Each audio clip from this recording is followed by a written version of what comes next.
Welcome back to Toriano Knows Ball. We have a friend of the channel, a close family friend, my brother, Stephen Woods Jr.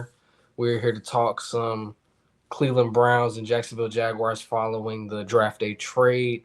The NFL 2025 draft has just finished and wrapped up. We've seen the undrafted free agents find their homes, and now we're going to discuss the ramifications of this massive draft day trade, what it means for the Cleveland Browns, what it means for the Jacksonville Jaguars, and our thoughts on the trade itself.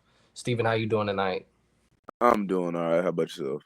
Doing pretty good. Doing pretty good. Excited to talk a little ball before we wrap up the night.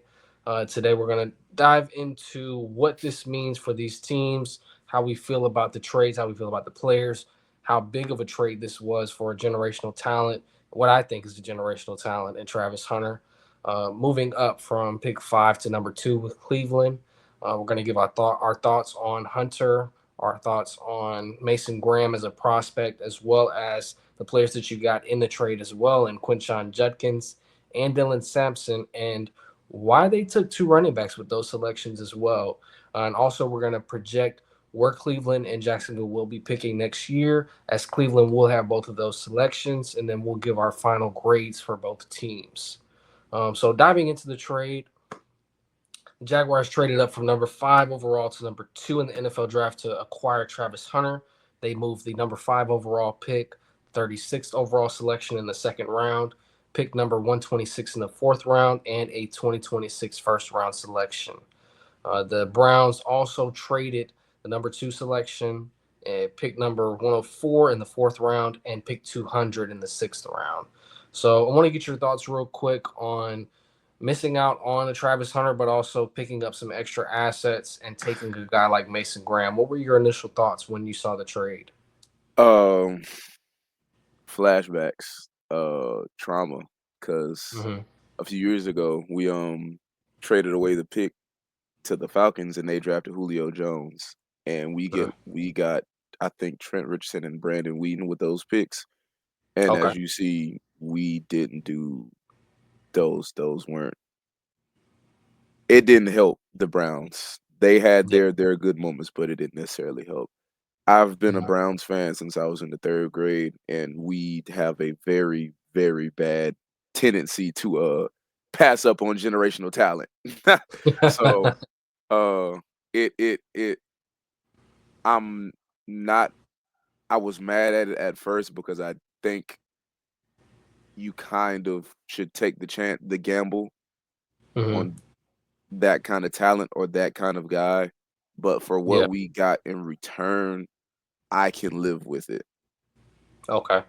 You being a Jaguar fan, I know you were very you were real excited about Travis Hunter, and when you guys got him, what's your input on it? How you feel? How are you feeling? I'm feeling elated. This was something that I kind of projected throughout the draft season. I thought it would be more so a move up to pick 3 with the Giants, but I understood why they would move up past the Giants because it seems like the Giants would have been the best available non-quarterback. They would have taken them. And seeing today that they actually reached out to Tennessee when the clock started for selection 1 overall, they really wanted Cam Ward. So I knew if Cam Ward was at the top of their board, Travis Hunter was next. And I think James Gladstone and the Jaguars organization understood that.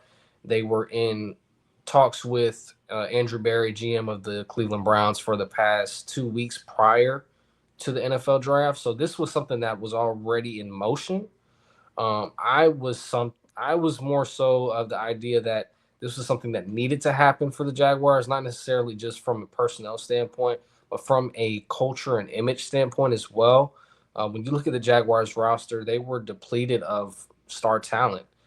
We didn't really have a lot of marquee guys, especially before the 24 season, before we selected Brian Thomas Jr. Now you stack guys in the wide receiver room and Travis Hunter and Brian Thomas Jr. You have a possible resurgence from Trevor Lawrence. You have two-star pass rushers in Travon Walker and Josh Hines Allen. Now you're starting to say, okay, we have building blocks. For me, I was really expecting for a trade to happen because this is something that James Gladstone has been known to do with the Rams formerly. So I had been thinking, in any mock draft or any prediction, any collaborations that I had done with other creators, I was assuming that the Jaguars would trade up, especially for a guy like Travis Hunter. So for them to actually do what I thought they should do, it really, really excited me because this means that they understand what the fans want. They've admitted that this is the entertainment business, and they're all about making the team better and also being calculative about what they're giving up. So I was very excited. I gave it an A+ grade. I thought it was a phenomenal move. For you, moving down from number 2 to number 5 and landing a guy like Mason Graham, I had him number 4 on my overall big board, I believe. Right behind guys like Travis Hunter, Abdul Carter, Ashton Genty. What did you think of landing Graham at 5, as well as landing the 2 running backs in the second and fourth round? Um, Landing Graham at 5, I feel like I'm not mad at the pick with, Myles Garrett. I know he was battling some he wasn't as healthy as he should have been last year. Mm-hmm. So, getting him some help, I'm never mad at that because our defensive front has always been strong, and I would like to keep it that way. But I kinda feel like there's a lot of holes, or more important holes we should have, taken care of, but I'm not mad at the pick with who Mason Graham is. Um, in terms of Judkins and, Sampson,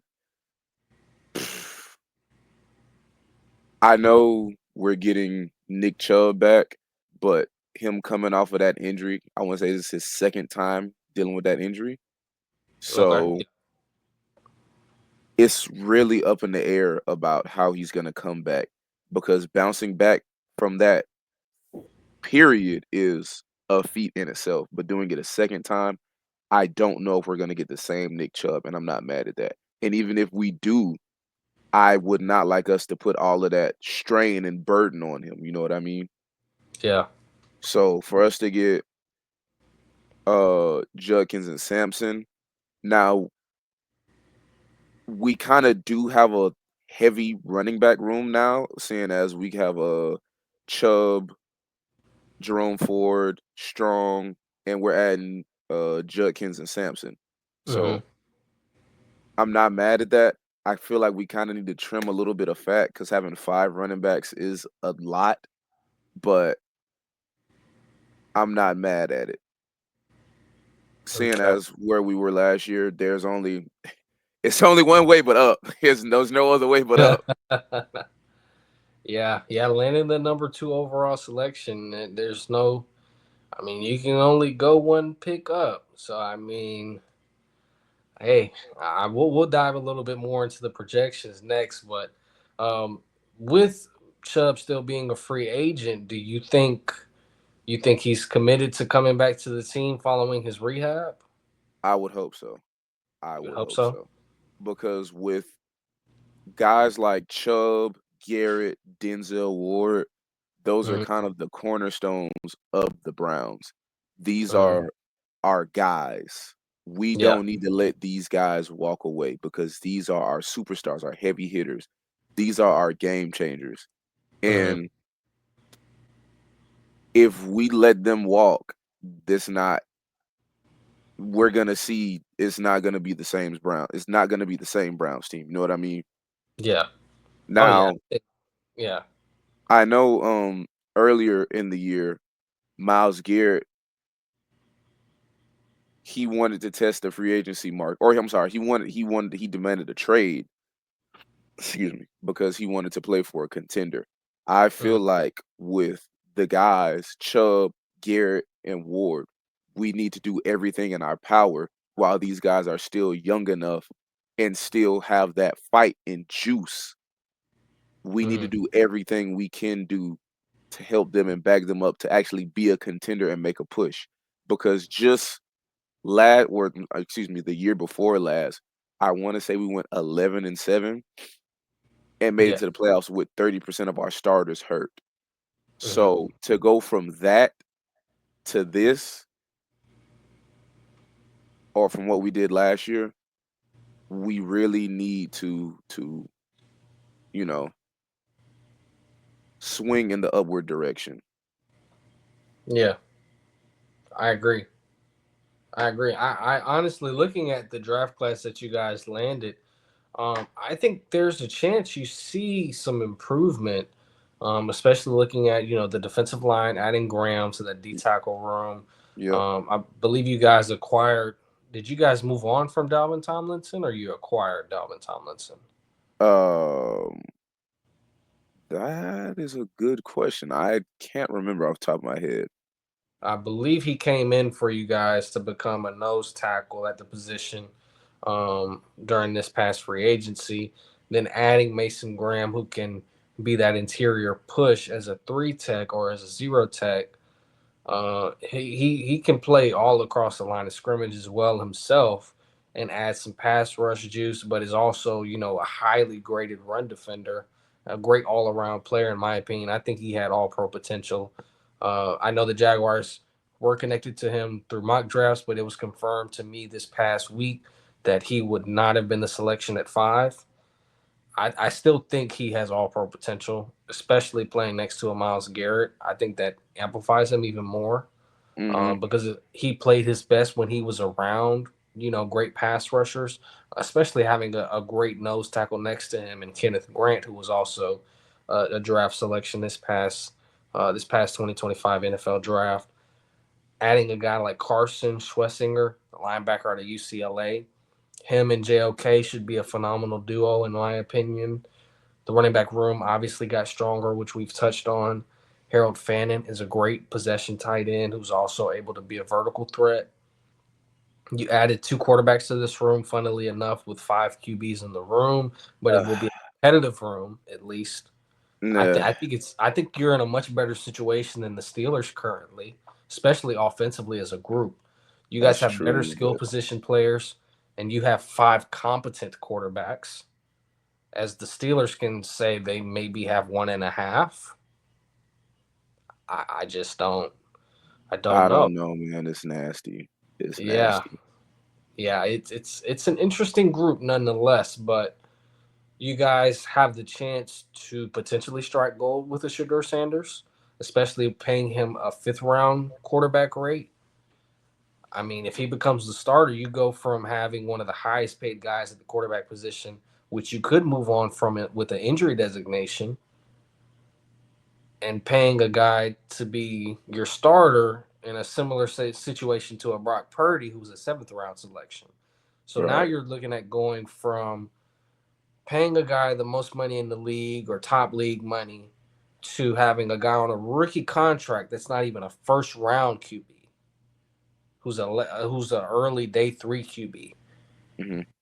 That affords you so many more opportunities to fill out the roster and give them a better chance at success. So, I mean, I honestly disagree with the selection at 94 to take Dylan Gabriel because I Absolutely. think you could have added another wide receiver there or you could have added a guard there. But overall, I like the draft class otherwise. I don't I do, but I don't. If I had to grade it, I would probably give it a B. Hmm. Yeah, a B or a B minus because I've the Samson pick I can live with. But in terms of drafting Dylan Gabriel and then doubling back with Shador, I Hmm. really feel like we should have took Shador. In the third, and Yeah, then grab something else in the fifth. yes, because Dylan Gabriel, a 5'11", this is not a knock, but a 5'11" guy at quarterback, I just don't see it. Now he was nice in Oregon, but Yeah. I just don't see it. Yeah, to me, you're taking a guy with Kyler Murray size without Kyler Murray athleticism Arm, yeah, or arm. I mean, don't get me wrong, he was a Heisman candidate for a reason, but he was also an older prospect too. exactly. This is a guy who is, I want to say, 25 years old, and I can fact check that. But this is a guy who's been in college for a long time. And I'm not Uh, when mad at the, you know, you can I'm not mad at the experience, but if we're that's too many hands in the pot. Yeah. There's going to be a Deshaun, lot of guys learning an offense, and they're not going to get enough reps. exactly. Deshaun just got another injury in the offseason, so he's probably not gonna play, which I'm Hmm. not mad at that because I would kinda like to move on from the Deshaun Watson era of the Cleveland Browns because the Browns GM said it himself, we took a big swing and a miss for what we paid for him versus what we've gotten back from him. Hmm. But we trade DTR, and we get Kenny Pickett. Then we Hmm. sign Joe Flacco. I'm not mad at the signing of Joe Flacco because we have a veteran and a mentor in our quarterback room. But drafting Gabriel and Sanders, that's overdoing it. I feel like it Yeah. should have been one or the other. Hmm. And if you go into training camp and the preseason, you let these guys play, and essentially, what if you have all five of them come the preseason, which they should not. I think once you hit the 90-man roster, you have all five, then you hit your 72 player cut. One or two of them should be out the door, right? Right. You get into the preseason, these guys should be expecting to get at least 3, 4 possessions at minimum, whether it's drives, whether it's quarters, however you decide to break it down. If you have four quarterbacks, if Deshaun is out and you have three that are active on the preseason rosters, these guys should be getting reps. If Joe Flacco is getting the first quarter and you let the other two young guys battle it out for possessions, fine. But these guys should be getting reps. I mean, especially at the pro level.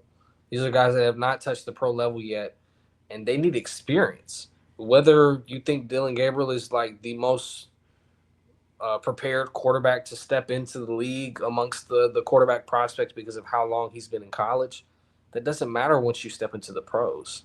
It does not. I promise you. So, and Shadur's been playing for a long time as well. Shadur just finished his senior season. He didn't have a 6 year college career, but uh, however long you play in college does not matter. We just saw a guy that played in college for 9 years, and I say 9 years, that did not get drafted because it Yeah. did not matter. It does not matter how long you play in college. Once you're eligible, if you're good enough, you will get drafted. It's just how it works. I think I did not have Dylan Gabriel that high on my big board, especially to go third round. I think I had a fifth round grade on him. And this is a guy that is very smart with the football. He avoids turnovers, but I just don't think he has the bandwidth to play in the NFL for a long time. I saw him as a long term backup, especially for a team like that has a similar style quarterback or that has a quarterback that is a similar stature. Like if he went to the Cardinals and was their long term backup, I think it would work out great for him. I think he'd have a long NFL career.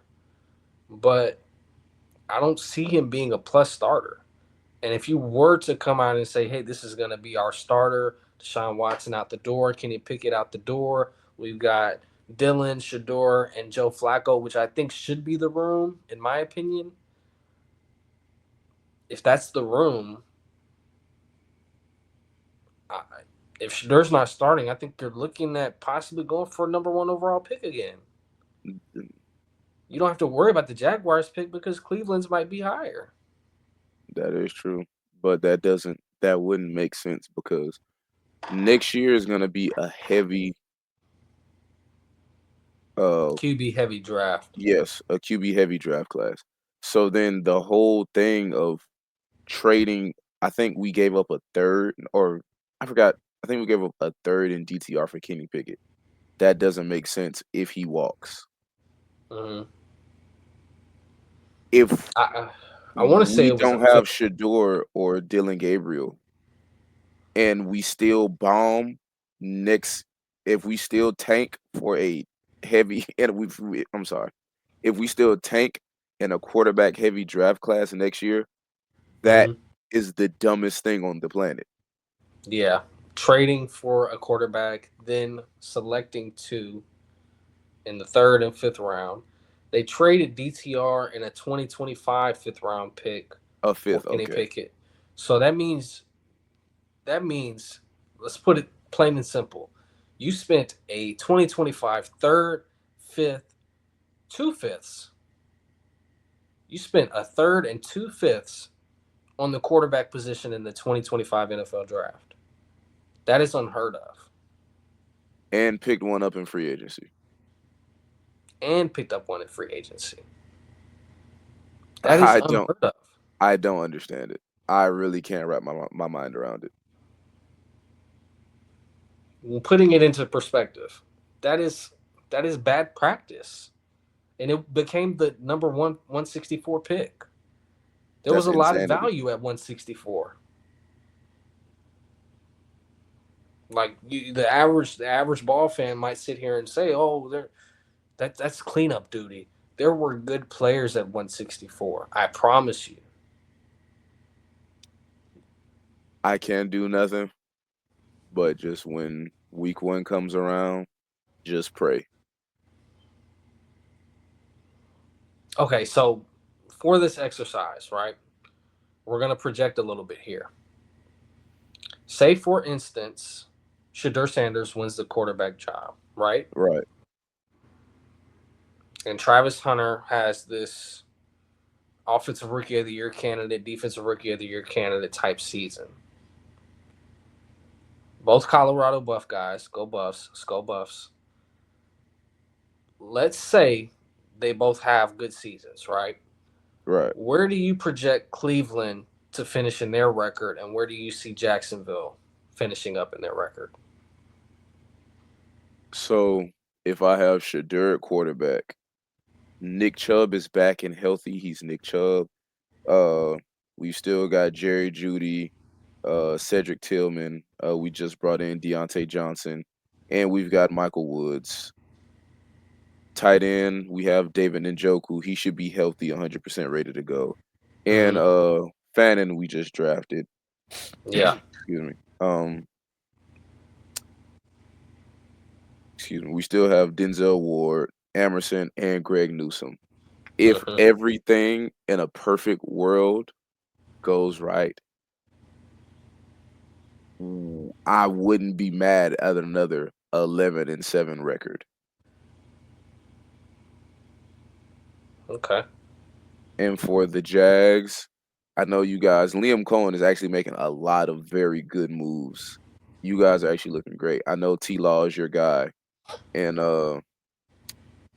you guys got high expectations, and you guys are really hoping for him to deliver next year. Um,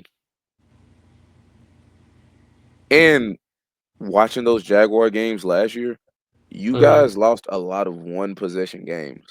I'm Very. gonna put you guys at a cool. I can see you guys squeaking out with a 11, 12 wins next year or this year. I'm sorry. Okay. Okay. So you're thinking more 10, 11 wins for Cleveland with high expectations, Yes, barring health, and then maybe 11 to 12 wins for a Liam Cohen turnaround, getting Trevor yes, Lawrence active, healthy, improving the footwork, the timing, and just having a big season from Travis Hunter and Brian Thomas Jr. yes, yeah. Brian Thomas Jr. Um, what's my man at running back that I like? ETN. ETN. If ETN is involved this year and T Law is T Law and Mm-hmm. Brian Thomas Jr., like you made me a Brian Thomas Jr. Supporter. After that the Colts game last year, I wanna say it was the last Colts game, that shootout you guys had, that Yeah. was amazing. That was a beautiful game. That made me a Brian Thomas Jr. guy. So, yeah, if everything goes right, because 'cause I'm liking the moves you guys are making, I can Mm-hmm. see you guys coming out with 12 wins this year. Okay. For sure, especially after moving on from Gabe Davis, which I am finishing up an article on as well. I may link that in the comments below. I think on the high, I think it'll be 12 wins. We've seen the AFC South be a bit of a weaker conference, of course, or a weaker division rather, in the NFL. One of the weakest. I would say opposite of the NFC South. I think the NFC and the AFC South are just really porous, very inconsistent divisions. Houston, they're trending down. If I'm honest, I did like the draft they had as far as adding both of the Iowa State receivers. Those were both guys that I was higher on than a lot of other people.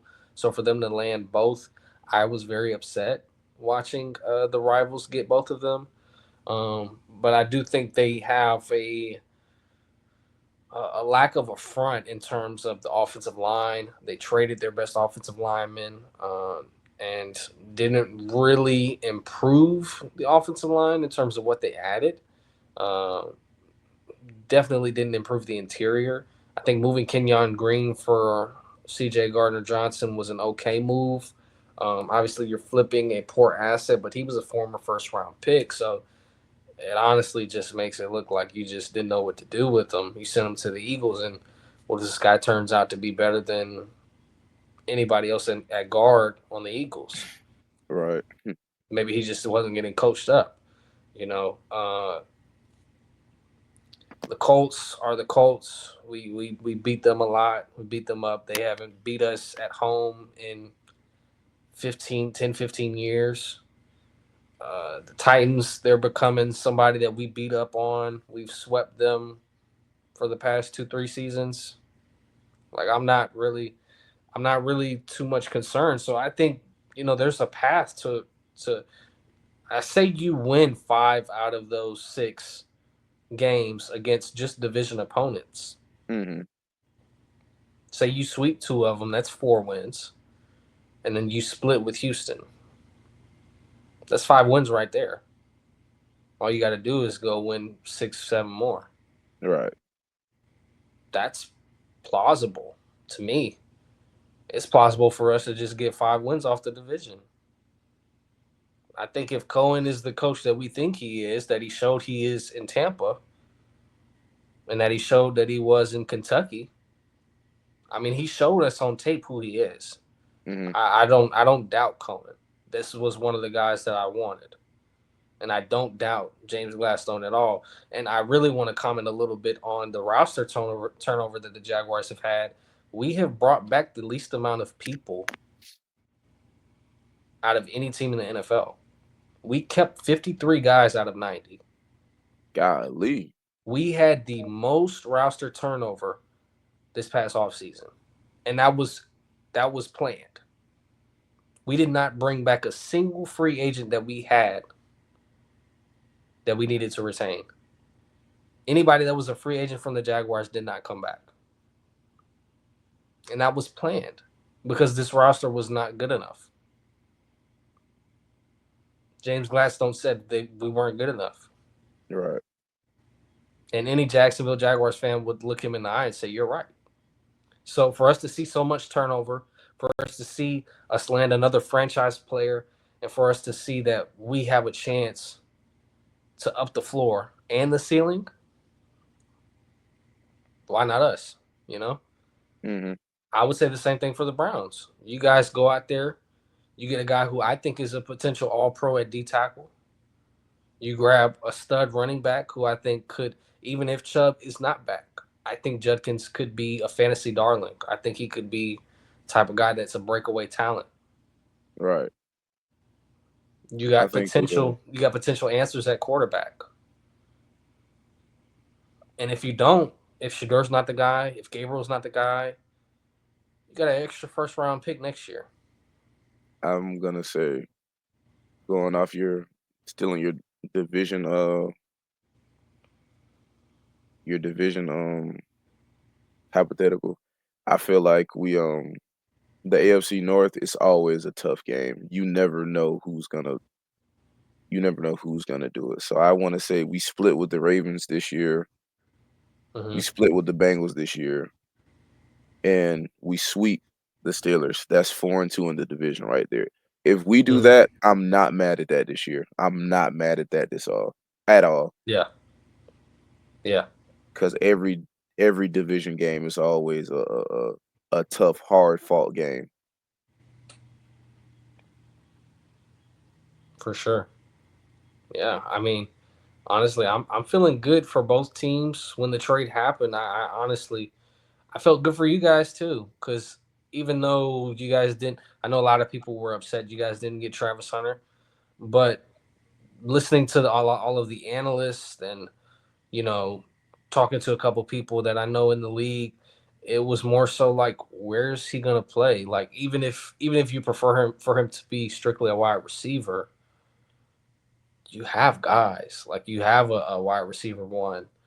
You have Cedric Tillman, who's a good prospect. They added a Deontay Johnson after the draft. I mean, you have guys that can sprinkle in. You didn't necessarily need another Pro Bowl receiver, and the corner room was there's talks of you guys just trying to move off of a corner to create room. You have Mhm. so many guys at corner that there's not enough playing time. So to say like Travis Hunter putting his stamp on the stamp of approval and saying I'm playing both, we don't have playing time for you at corner, buddy. You're a pretty good corner, but we got Denzel Ward over here. We got Greg Newsome over here. We got Martin Emerson over here. Where are you going to play? Oh, we can play a few minutes in the slot. I don't want to play slot, coach. Doesn't matter. I also feel like y'all should not do that. Not play him at corner at all. Yes. From my Or understanding, let him pick one position because you don't wanna tire him out that much, or the NFL, these are grown men, world-class athletes. The wear and tear that's gonna put on your body playing both sides, I don't think you wanna beat your new rookie prospect up, or if y the guy that y'all want Travis Hunter to be, that would put too much on him. mhm. I think right now, to my understanding, is he's going to be a full time wide receiver while also still kind of learning the playbook on defense. Getting some reps in practice.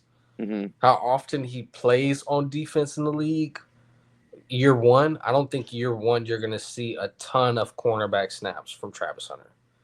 I think the defensive rookie of the year, offensive rookie of the year stuff is a little overplayed. I think he can win offensive rookie of the year. I think there's a chance that that happens, especially if you see him put up over 1,000 yards. mhm, But I think seeing him win both awards is it's not going to be the same as the college game where he won the Bolitnikoff and then he won the best defensive back award. I don't think you're going to see that.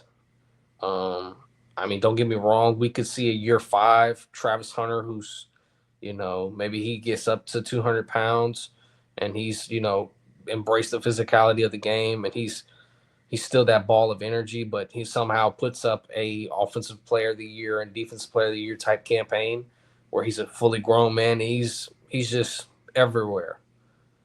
But year one, I expect for them to put on the training wheels a little bit, from what I've heard. And he's going to be practicing. He might rotate in there at corner sometimes, but he's going to be a rotational piece. mhm. He's not going to be the starter. He's not going to be forced to be out there at outside corner immediately. Maybe sometimes he'll get some roles in at the slot position, but I think you're going to see him be the wide receiver too. He's going to be opposite of Brian Thomas Jr., who's your X receiver. I think he'll be the wide receiver, be right on the outside opposite of him, and then you're going to see, or sorry, the Z receiver rather, and then you're going to see him. A lot of these guys are going to play inside out. Diami Brown was exceptional in the slot last year. That's where he excelled. I expect for him to be the starting slot. But Travis, Diami, and Brian can all rotate from X, Y, Z. All three of them, they can play at all three levels. They can play all three positions. So I expect for there to be a lot of movement. For him to play corner, I don't expect more than him to play, 15, 20% of the snaps, and that might be pushing it. But I think they have a plan, and I think they're going to increase what he can do based on what he shows in year one. And then as the load increases, we'll see him play more on defense. Right. I tell you what, I can't wait to see. I really wish we played Cleveland this year. I mean, we played Jacksonville this year, but that's gonna be a bummer.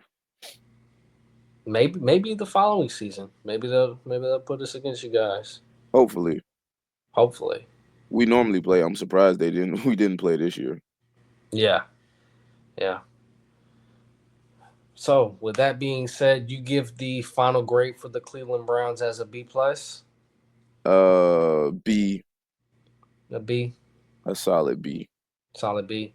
I did my final grade for the Jaguars, and I gave it a complete grade of a B plus. That's including the Travis Hunter selection. That's including the Wyatt Milam and Caleb Ransaw selections, as well as the Days 3 selections. So it gave an average of about a B plus. I gave an A plus on the Travis Hunter trade and selection, and an A plus on the Wyatt Milam selection at 89th overall. I think the grade for both parties in terms of the trade, I think it was an A plus for both. Jacksonville went up and got their guy while also getting some value back in the fourth and sixth round.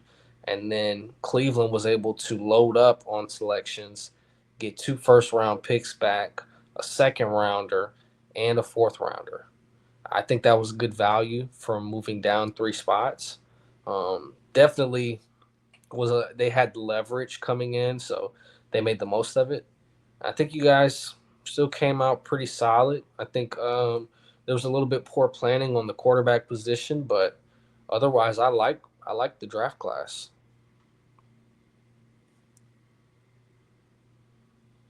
So with that being said, I appreciate you, Steven, for coming on the platform. Let everybody know where they can follow you on socials.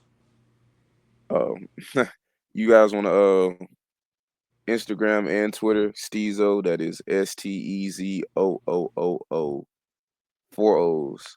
That's on Instagram and Twitter. Awesome, awesome. Thank you for And having me, man. I appreciate you coming on the show late notice, being up late night with me. And guys, you got the banner right here. You guys can follow me on all socials at Toriano Knows Ball or at Toriano KB on X, formerly known as Twitter. I'm there active every day. I'm hoping to be at the rookie mini camp this upcoming Saturday, so you guys may see me there. And tomorrow we will have Jamal St. Cyr. He's a local media personality as well as one of the guys that you hear doing all of the media for the Jacksonville Jaguars. We will have him on the show tomorrow. So I'm looking forward to it. I hope you guys have a wonderful night and go Jaguars. And thank you, Steven, for representing the Browns tonight. Go Browns. Thank you, guys. Let's go.